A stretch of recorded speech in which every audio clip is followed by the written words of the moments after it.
Hello, good evening. My name is Catherine and I work with SEB Housing. This is the information session for the 33 affordable rental housing units at Grayson Lofts in Wakefield, Mass. I'm going to turn my volume up a little bit. And the purpose of the session is to give a little bit of background information on the available units. We will also cover the application, the eligibility and lottery processes, and what to expect after the lottery itself. So if you have any questions during the session, you're encouraged to go ahead and type them into the chat in Zoom, or you can unmute yourself and ask your question. So this is a live session. It's being recorded and it can be found after tonight on SEB Housing's YouTube channel. If you have any questions after tonight, the best way to get in touch with SEB Housing, if you have any questions on Grayson Lofts, is by emailing info@sebhousing.com. And you can also call us. The number is on your screen right now. So I just want to start by giving some background information on who we are.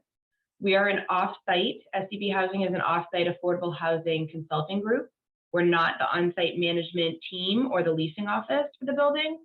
We're hired by the developer to market the affordable units and conduct this information session, collect and review applications to determine all the applicants' eligibility for the program, and then run the lottery. So in the initial phases, SEB Housing, we are your main contact rather than the leasing office, but then further along in the process, the on-site management team at Grayson Lofts would be your point of contact. So there's two broad steps in the process, the first being to apply for the affordable housing program. And that is the step, like I said, where you would be in touch with SEB Housing and we can answer any questions you might have. At that point, you would also be submitting your application that has the income, asset, and tax documentation that we'll need in order to confirm your eligibility for the program. And then if you are eligible, you would be entered onto the you would be entered into the lottery and then be given a position on a waiting list. The second step in the process is when you'll be in touch with the leasing office, excuse me, to determine your lease eligibility. And so this is completely separate from the screening that SEB Housing does, and it could include, typical screenings that you may have gone through with landlords in the past, and that is, could include credit checks, your rental history, background checks, that sort of thing. Once you're approved, you'd be working with the leasing office to reserve and lease an apartment. All right. So if you haven't already, you want to go to sebhousing.com and click on the Affordable Housing Opportunities page and select I want to rent. If you select Grayson Lofts from there, you'll be taken to a page specific to the property with downloadable versions of the application and information packet. The information packet contains most of the material that I'm going to be covering tonight. We're not going to have time to cover everything, but it is going to let you know a lot of information in that information packet about Grayson Lofts. So take a look at that, even if you have already watched or attended this session. So if you choose to apply for one of the units, you're going to want to complete that lottery application that is online and submit it to us in one of several ways. We try to make it as easy for you as possible. The first way that you can submit it to us would be to email it to us or scan it to us at info@sebhousing.com. And the fax number is also on the first page of the application. You can send it to us by regular mail at our Needham office, or if you're in the Needham area, you could drop it off at our 24-hour secure drop box at 257 Hillside Ave. It's located at the left of the building, and we do check that box each day. So whichever one of those options is most convenient for you. We do encourage you to get your lottery application in early. It is fairly lengthy. So you're going to see when you review the application that there's a lot of supporting documentation that is required. And we're going to talk a lot more about that during this presentation. The applications are due on December 7th, so that's just about, it's 2 weeks from tomorrow. So it's coming up. Your application would need to be postmarked by that date in order to be considered. for the lottery. You do not need to be a resident of Wakefield to apply for this lottery. There are several units that are reserved, or I should say that applicants have priority. If you live in Wakefield, you have a priority for those units, but it is not a requirement that you are a Wakefield resident.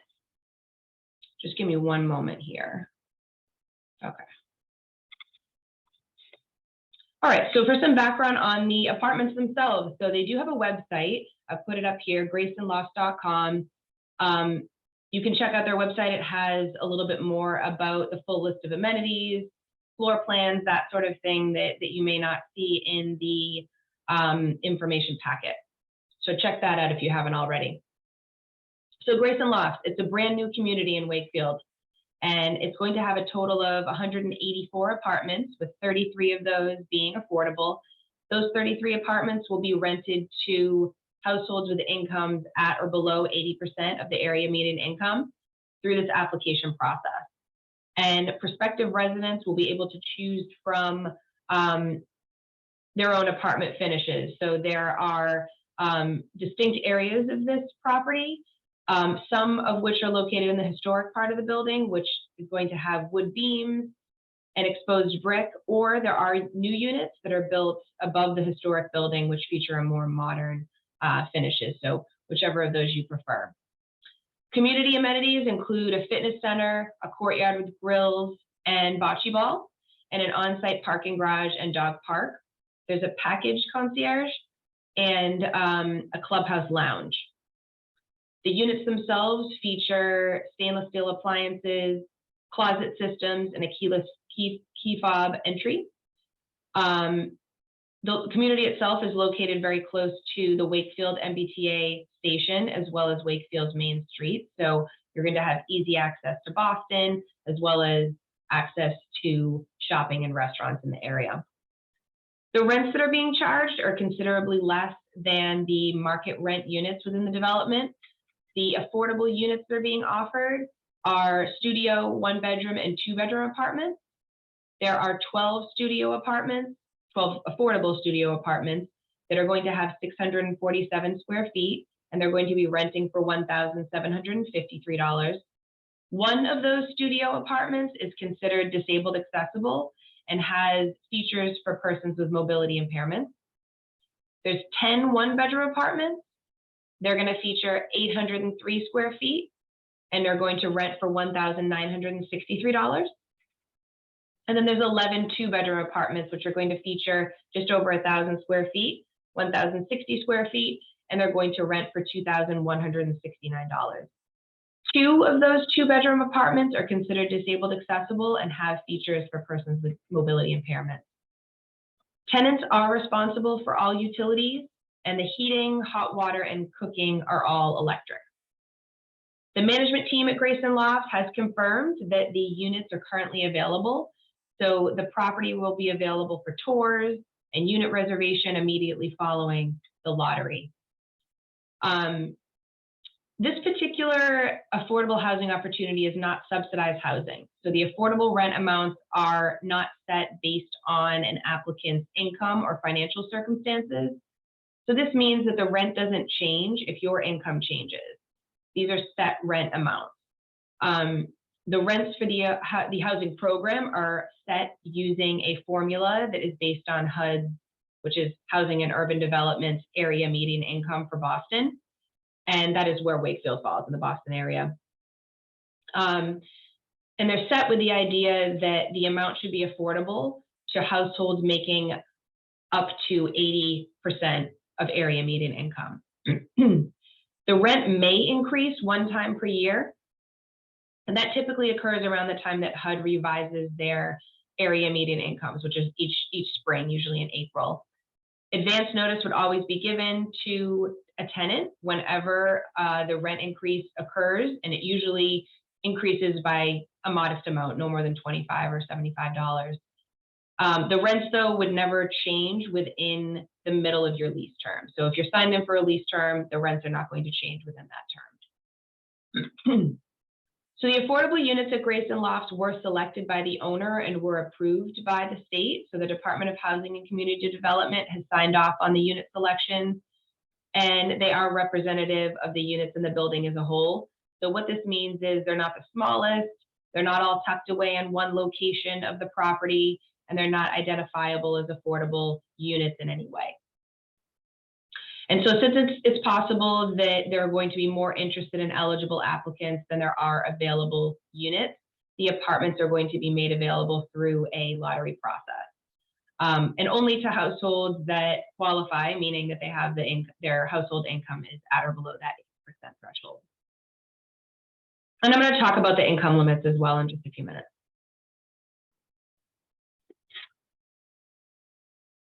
All right. So who's eligible for this opportunity? There are 4 eligibility criteria or requirements on page 4 of the information packet. The first being income and assets of the household have to be below that 80% of area median income. The second item that you need to keep in mind for eligibility purposes is that the household priority will be given based on household composition. So when you fill out your lottery application, you are going to indicate which household type you are, either household type 1 or 2. And your household type is tied to the priority that you will have on the wait list for specific units. So for example, a type 2 household will have priority for a 2-bedroom unit over type 1 household. So the idea is that household types, the idea with household types, I should say, is that larger households are given priority for larger units. And so those larger units aren't always occupied by smaller households that may not require that space. There's more information on household types on page 7 of the information packet as well. The third eligibility criteria is that you cannot own a home upon move-in. So if you own a home now, you can still apply, but you would need to sell the home prior to leasing an apartment at Grayson Lofts.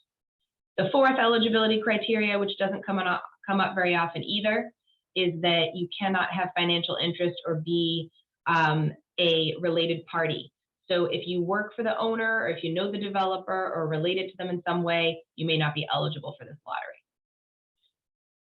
All right, and to circle back on the first eligibility criteria, which was income and assets of the household. So the first, again, was income limits.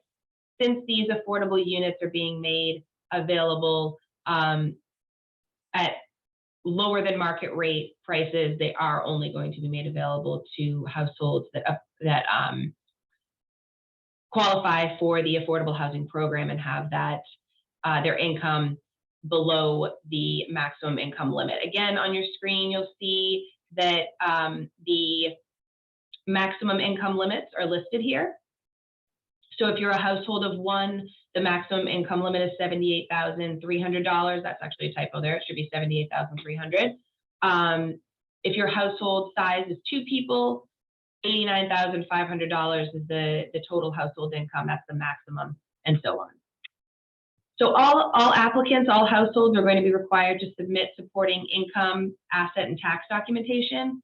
The required information varies a little bit depending on your sources of income, but for all households, it is going to include a copy of your most recent federal tax returns from the last year and copies of any bank statements for the last 3 months.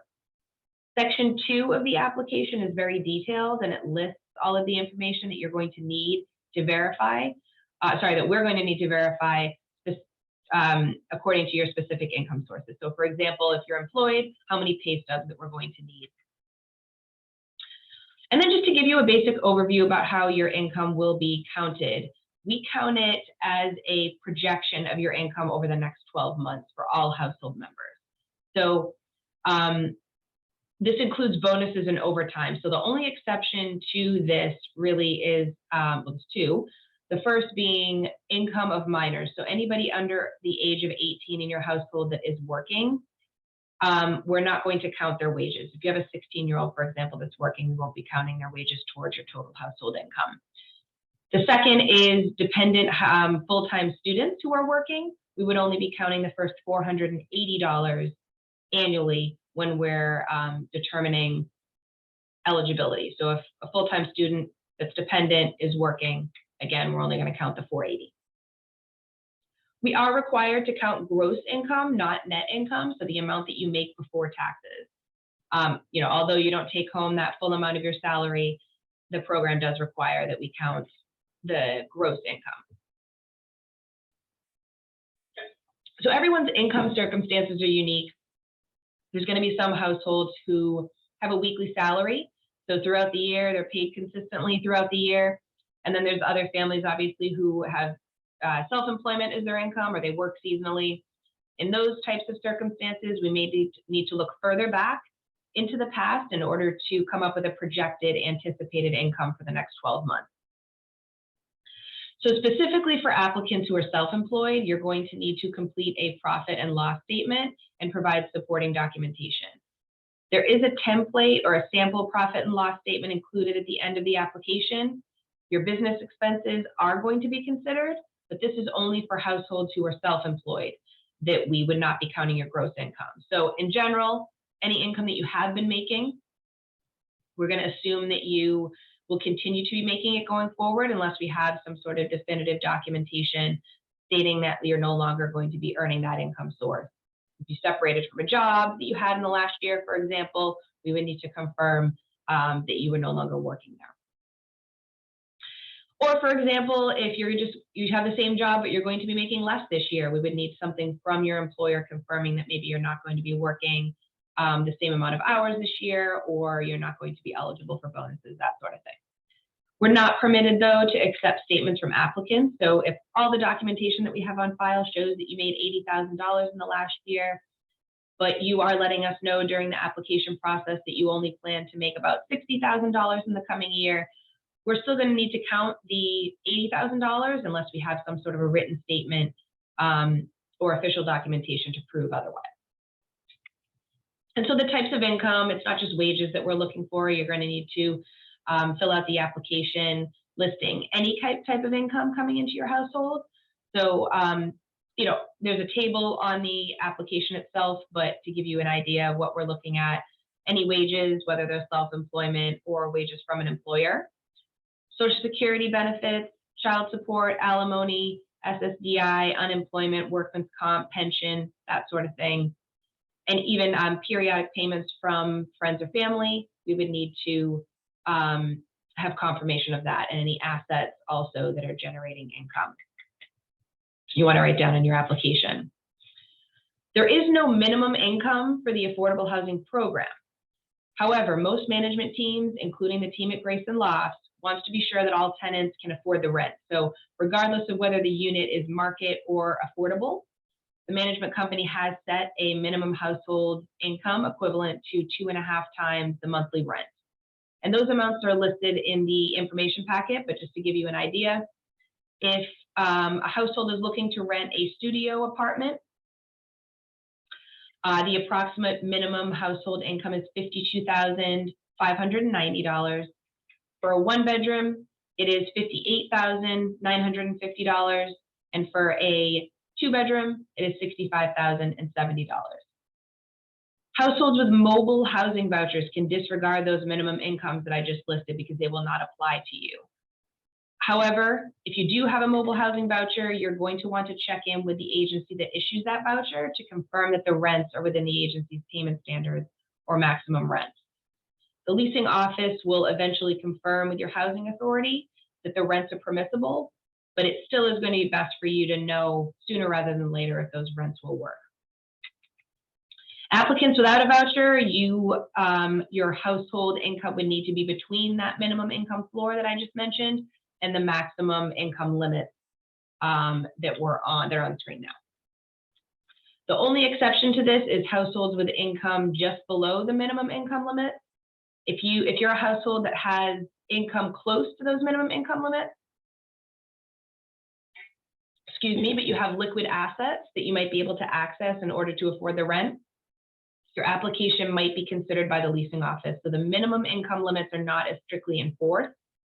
They're a little bit more liquid than the program income limits. because those are a program requirement. So ultimately, the minimum income amount is going to be the management or leasing office's decision. There is no asset limit for rental opportunities. So you might be retired, you might have a significant amount of assets in the bank, you would still be eligible for this opportunity. Even though there is no asset limit, we are still going to need to collect information related to your assets. So that could be bank statements for your checking, savings, CDs, retirement accounts, that sort of thing. But we are also going to need to have statements from any Venmo or PayPal accounts, things that you might not necessarily think of as an asset. We do not need documents about personal assets such as cars and things like that. All right, so the lottery itself. As I mentioned earlier, if you're interested in applying, you should get your application in as soon as possible to get the process started. We want to mention that if you can apply for more than one unit size, so if you think you might be interested, for example, in both a studio and a one-bedroom unit, you should indicate that on your application. There's really no downside to doing so. We're going to review your lottery application once it comes in and contact you if any of the information is missing or appears incorrect. You'll have a chance then to correct it or supply additional documentation as necessary and resubmit. Most applicants do not submit a 100% complete application on the first try. There's a couple reasons for that. The first being that there's just a lot of information required in order for us to confirm your eligibility for the program. And then the second is also if you do supply everything that we need and that was originally requested, sometimes we have further questions on what was submitted. So there might be a bank deposit that we need to know more about and that sort of thing. That's completely fine. You'll be given additional time to supply that additional information. That's just why we encourage you to get your application in early on. So if you're found eligible for the lottery, you're going to be sent a lottery application number in the form of a series of numbers. So that number instead of your name will be drawn during the lottery. It's just meant to be an anonymous identifier so that your name isn't called out. It's not a ranking of any sort at that point. It just corresponds with the order in which we received your application. So if you were the very first person to submit your application for Grayson Lofts, your number is going to be A.001. The letter that you received with your application number or the email that you received is also going to confirm whether your household qualified for local preference. So you will have indicated on your application that you believed your household qualifies for that preference, and the necessary verification would already have been submitted to us. Local preference might apply to you if you work full-time in Wakefield, if you live in the town of Wakefield, or if you're a guardian of a child who's attending Wakefield schools.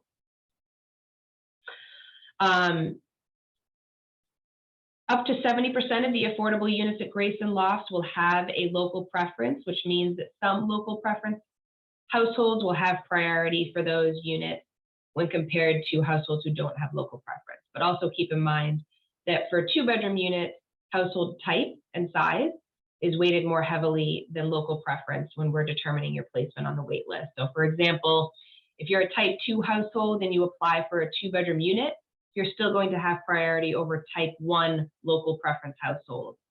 So in short, if you don't have local preference, you shouldn't be deterred at all from applying.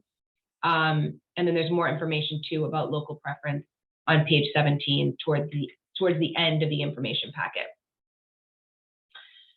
So at any point during the screening process, if you are found to be ineligible, not eligible for the lottery, you might be over income, you're going to be informed by us, and you're encouraged to contact us with any questions if you think there was a mistake or any question you have on understanding why you received that ineligible notice.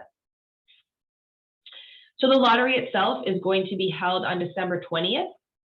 That's about a month away at 6 p.m. It's going to be in the same format as this information session, meaning via Zoom. Numbers are going to be drawn from a box and held up to the screen and recorded. And then during the lottery, every lottery number will be drawn. So sometimes we think of lotteries, we think that there's just one winner, or in this case, 33 winners for each of the units, but that's not the case here. The lottery is really just held in order for us to establish the waiting list for these units. So if a type 1 household is drawn first and they applied for a 2-bedroom unit, they're probably not going to be first on the 2-bedroom waiting list because there might be some type 2 households in the lottery. So while in general it is more beneficial if we call your number early in the lottery, it might not be that deciding factor on whether or not you'll be able to move forward and lease the unit. Also, if you're called later on in the lottery, you shouldn't lose hope because there might be a lot of ineligible households ahead of you. So just keep that in mind. Even if you're drawn further down, you may still have an opportunity to lease one of the units at Grayson Lofts. So following the lottery, we're going to populate the waiting list. So we're going to, at SCB Housing, we'll be populating the waiting list. We'll be taking household type, local preference, and whether or not your household requires one of the disabled accessible units into consideration. We're going to do our best to send the waiting list to all applicants as soon as possible. We typically do that no later than the next day, the next morning. So you don't need to attend the lottery because, again, we're going to have to sort everything afterwards anyway, and you will be notified either that evening or the next day where you fall on that waiting list. So when you're reviewing that email after the lottery to see where you fell on the waiting list, you're going to find your lottery application number, and you can see exactly where you are on the waiting list, maybe 2 waiting lists if you applied for more than 1 unit size. And then you'll have a better idea from that as to whether or not you'll be asked to move forward to the next step in the process, which is to apply for the lease with the leasing office. And so at that time, once we've established the waiting list, we're going to connect the top households from each waiting list with the management team. So the leasing office at Grayson Lofts will then come in and be your main contact from there on out. So you can go ahead and apply for the lease, tour the property, that sort of thing, if you haven't already. So at that point, we at SCB Housing would have already completed the lottery and program eligibility screening, but we hadn't yet screened you for lease eligibility because the leasing office does that. Again, this is where you might have a credit check, rental history check, background check, that sort of thing. You just want to be aware that leasing offices typically are inviting more households to move forward with the lease screening than there are available units. So for example, at Grayson Lofts, there are 10 1-bedroom affordable units, but it's possible that more than 10 households will be invited to do that lease screening. And this is typical. Management companies often do this just because they want to lease these units as soon as possible and get you in to your new home. When they're applying, when they're screening one person at a time or one household at a time, it can kind of slow down the process. So even if you are one of the top households on the waiting list following the lottery, you do not want to immediately inform your landlord, if you're currently renting, that you are giving notice and moving into a unit at Grayson Lofts. And that's because you haven't yet been approved by the management company. You want to wait until you go through that whole lease screening. And this is really the point in the process where having a position near the top of the waiting list can be particularly beneficial to you. If you're the top person on the waiting list for a 1-bedroom, for example, you're going to have first choice at reserving one of the affordable units. This is true even if someone further down the waiting list has completed their lease screening before you for any reason.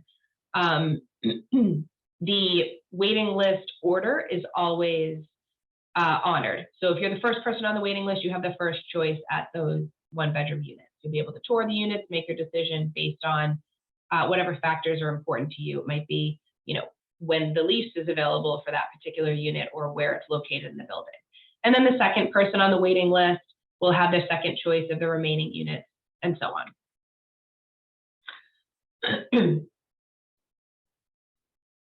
And like I mentioned, these units are available now. So the lottery that's taking place next month, you'll be able to potentially have a lease date pretty close to the beginning of the year if the lease screening goes well and you choose to do that.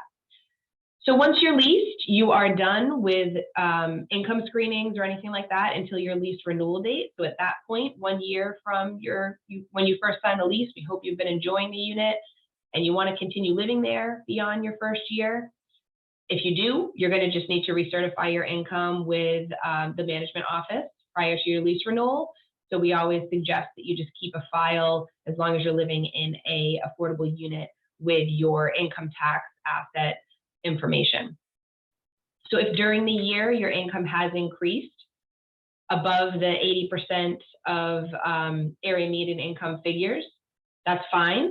Households will remain eligible for the affordable apartment as long as your household income doesn't exceed 140% of the area median income. Page 16 of the information packet lists these 140% figures, but to give you an example, a household of 2 would have qualified for the lottery with an income at or below $89,500, but that same household at recertification can make up to $125,300 at the time of their recertification in order to remain eligible for the affordable apartment. So just keep that in mind. That about covers what I wanted to get through from the information packet. Like I said, there is more detail in the information packet itself. So I suggest that you, if you're watching this after the fact, if you go to our website and you can download or view the information packet for Grayson Lofts, and that is where you're going to find our application as well, the lottery application. So if after today you have any questions, email us at info@stbhousing.com or call this 617 number that's on your screen now if you have any further questions. Thanks for watching.